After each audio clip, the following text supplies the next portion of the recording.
Hey guys, it's Miasma from Giant Media here with another anime review. Today we're going to be talking about the 2012 anime from Studio White Fox called Jormungand. Now this is based off of a manga from Keitaro Takahashi, and the anime ran from 2012 to 2014.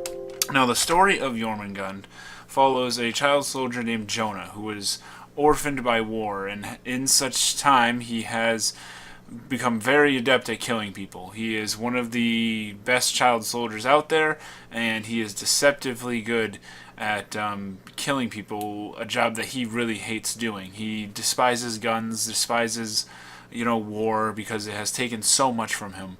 And at the very beginning of the story, he gets pulled into being a bodyguard for an arms dealer, the infamous Koko Hekmetiar. Coco travels with a very large team of bodyguards. In fact, there are 9 of them. And this is not only due to the dangers of her job, but it's also because she's regarded as a great boss, and people tend to, be willing to die at her feet on her side, for her goals. Basically, that's the kind of personality that she has.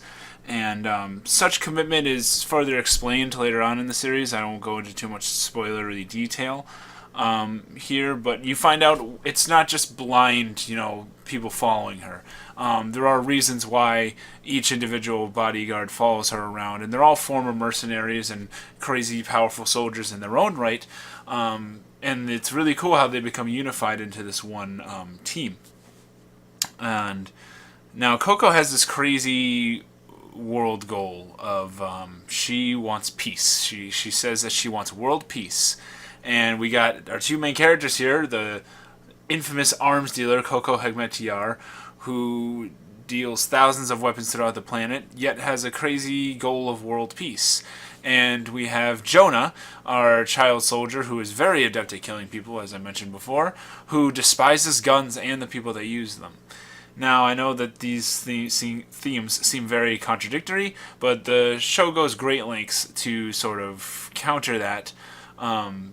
And it kind of just reminds me of like the idea that you don't always control where you're at in life, but you can control how you get out of it. And I feel that the paths that Coco and Jonah that have led up to this anime weren't really, within all of their control, yet they are both simultaneously trying to dig their way out of it, which I found very intriguing about the series. In terms of each episode, it's kind of episodic here. We get a lot of the backstory of each bodyguard while they're going on these missions to sell arms, which usually end up in some kind of gun battle. It is an action series, but we do get a ton of backstory in this series. It's something that I have to praise it for. A lot of these types of shows, the characters are kind of shallow, and in Jormungand, they're not very shallow at all. They're all relatively deep, and almost everybody gets at least one episode about them. Some of the characters I wish that they would have delved into more than others, but most of the main cast here, you find out that they are much deeper than what they appear to be on the surface. The action was intense and abound in this series. It's 24 episodes long, 2 seasons, and both of them have pretty solid action from start to finish. There's guns, there's explosions, there's fist fights, there's knife fights, there's planes blowing up, there's just chaos all over the place. And if you're into action stuff like I am, if you're into something like Black Lagoon, you're probably going to really like this series. I also have to praise the animation done by Studio White Fox.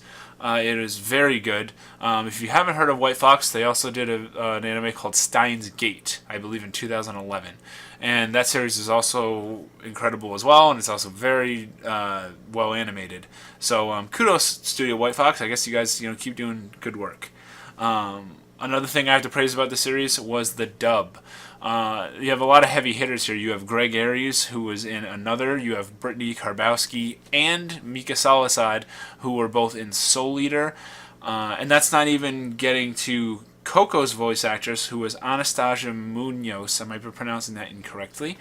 Who I have not heard before, but she did an incredible job in this dub of getting, Coco's personality across. Coco is a very interesting type of character where she can be super silly one moment and then just snap into this chaos mind filled character who is just gonna conquer the world. And 5 minutes later she'll be like rolling on the table about not making enough money on a certain job. I tend to not like characters that can't really that struggle to balance a silly versus serious nature, but Coco and Anastasia Munoz do this perfectly. So as such, I really liked her character, and I can't talk enough about her acting in the dub.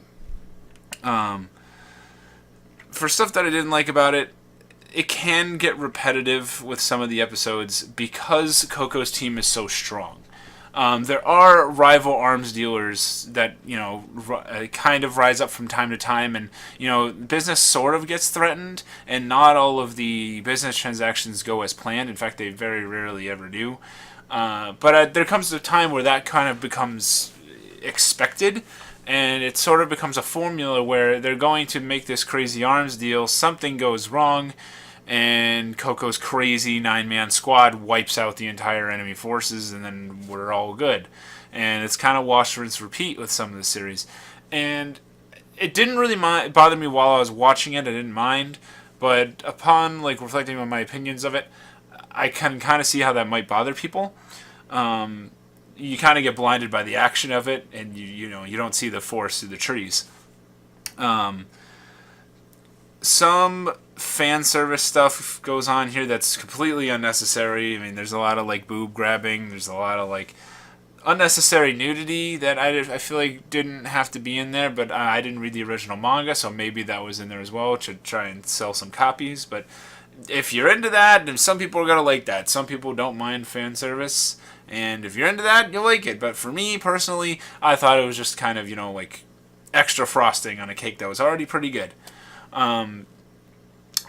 Another thing, and I don't want to go too deep into this, I will go into this more on my blog post, which will have a spoiler section, is the way that this series concludes.